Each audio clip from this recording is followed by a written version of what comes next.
A strong defensive start from the Lobos, holding UNLV to just 3 field goals in the first half. The Rebels down 17-9 at halftime, but rallied back and fought back in the second half, literally fighting with New Mexico, clinching their 4th win of the season, improving to 2-0 in conference play, and jumping out to a 4-1 record for the first time since 2003. Like I said, New Mexico starting fast, scrapping on the opening drive. New Mexico at the 8-yard line. Lobos quarterback Miles Kendrick zips through UNLV's defense, and the Lobos would strike first. Later in the first, Rebels trying to get things rolling. Brumfield over the middle to Nick Williams, who loses the ball. Jarek Reed picks it up and takes it 24 yards to the 33-yard line.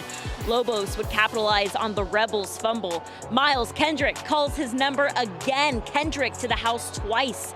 Just in the first quarter, Lobos on top 14-0 after 1. New Mexico would add a field goal on the board, leading 17-0, and the Rebels are trying to find a spark, but the Lobos were all over Doug Brumfield, sacking him twice in the first quarter. Daniel Gutierrez would come out to kick a 41-yard field goal, and the Rebels are on the board. Later in the second, Miles Kendrick lobs it deep, and it's picked off by Jordan Morgan, his 2nd pick of the season, and he's still going. Morgan takes it 41 yards to the 34-yard line. The pick would later lead to Gutierrez drilling a 50-yarder. My goodness. Automatic Goot. Rebels trail 17-6. Gutierrez would ice another 47-yard field goal, and the Rebels trail 17-9 heading into the locker room. Third quarter, Rebels come out ready to fight. How can you stop Doug Brumfield this season? Brumfield taking it 6 yards to the house for his 5th rushing touchdown of the season. Dougie Fresh feeling good. UNLV goes for 2. Brumfield hits Ricky White in the back of the end zone. Just beautiful.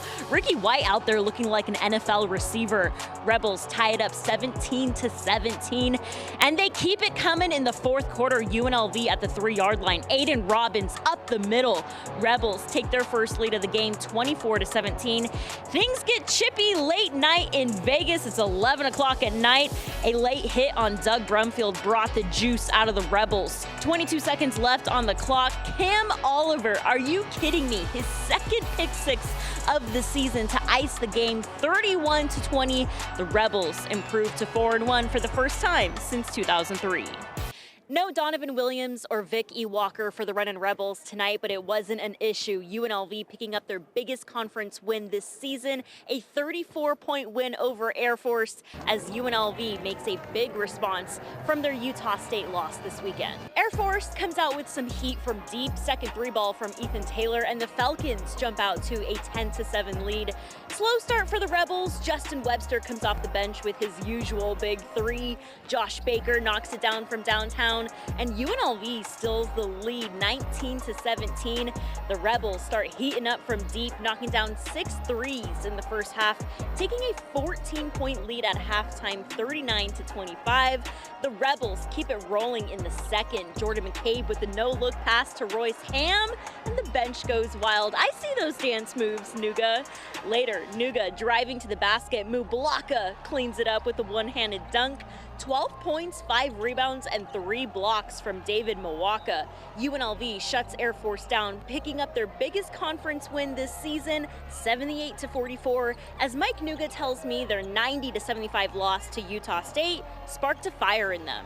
Welcome to Fox 5 Sports Plus. I'm Vince Sapienza, coming to you live from T-Mobile Arena, home to UFC 285. We're in one of the biggest build-ups this promotion has ever seen. We witnessed John Jones cement himself as the greatest of all time in the sport of mixed martial arts, putting on a dominant performance as he becomes the UFC heavyweight champion of the world. Now, I want to show you some images courtesy of our legend photographer, that is Barclay Fernandez. And as we saw in this main event, it took just 124 seconds, 2 minutes and 4 seconds to be precise. Johnny Bones Jones locking in the guillotine submission against the #1 heavyweight contender, Ciryl Gane. And when I say he made it look easy, I'm not sure if he broke a sweat. After the match, Johns called out the legend, that is Stipe Miocic, saying, "I want the best," and quote, "I want you bad." To Miocic, who was in the crowd here at T-Mobile Arena. A target date for that one might be right here in Vegas during International Fight Week this July. But as good as that main event was, I don't know if there was a fight on this card that garnered a bigger reaction than the co-main event when we heard and knew Alexa Grasso stunning the world, becoming your new UFC flyweight champion, getting the rear naked choke in the 4th round, handing one of the most dominant athletes in the history of the sport, Valentina Shevchenko, her first loss since 2017. Yeah, Lauren, as you mentioned, it has been an all-day event, and it has been so exciting. So many fans showing out, getting pumped up, but the excitement actually started this morning at the construction site of the future paddock of the Formula One track. The permanent paddock building will represent the long-term commitment Formula One has made to Las Vegas and the community, with one of the most spectacular facilities within the sport. It was at that site that a finish line painting ceremony was held. Prior to the ceremonial line painting, speeches were given by Stefano Domenicali, CEO and president of F1, Greg Maffei, CEO of Liberty Media, along with County Commissioner Jim Gibson and Governor Steve Sisolak, all thrilled to be bringing Formula One to the Valley. We're the sport about glamour and excitement, and hard to imagine a more fitting place for that. We have some great venues around the world, but this will be one that is even tops perhaps all of them. You think about places for glamour, nothing stands out more than Vegas. You think about places for excitement, nothing stands out more than Vegas.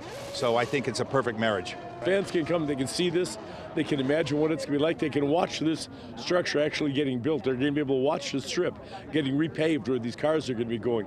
And when you see the diagram here, and you see that long straightaway going down the stretch, going down the strip rather, and he's telling me they're going to be going 215 miles an hour passing each other down the strip at night, which is just absolutely amazing. And then make an immediate left turn. Just outstanding, just really exciting. While there is so much physical work that goes into putting on an event like Formula One, because of the international magnitude of it, F1 CEO and President Stefano Domenicali also feels a responsibility to educate the public on the sport prior to the race. In the US, we are just scratching the surface of the interest that we should take. Humbly, I'm saying that because, you know, the American sport is huge, is incredible. But we have the duty to stay connected with all the fans, to communicate with them, to educate what is Formula One, what is behind the scene, the sporting fight, the technological challenges, all the commitment we are taking all around the world needs to be explained here. So how exactly does one explain the international phenomenon that is Formula One? It's a sporting fight on the track between 20 drivers, 20.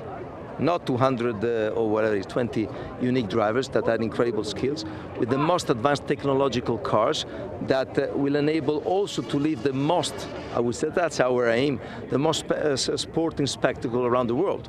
Because we are an international sport that is traveling all around the world, and there will be excitement to know that, you know, driving these cars is very difficult. It seems easy, but it's not. It's just excitement, it's just emotion, and a lot of technology behind that. Now, Governor Sisolak also made it a point to emphasize the positive economic impact that Formula One will have on the city of Las Vegas, creating hundreds of permanent jobs. So the countdown to the 2023 Grand Prix is on. From Caesars Palace, I'm Mariah Janos, Fox 5 News, local, Las Vegas. Message delivered here at the Fortress as the Golden Knights put the Kings on notice, crushing LA 5-2 in a game that could be a playoff preview. And if they are going to meet in the postseason, the Golden Knights, as you said, definitely wanted to send a message that they are not going to be pushed around, and they're going to be a team to be reckoned with. It has been a long and bumpy road for UConn here in Las Vegas. The well-documented stuff off the court was one thing, but on the court, it was complete dominance from beginning to end this entire week here in Southern Nevada. And UConn's not done traveling. They're headed to Houston in the Final Four.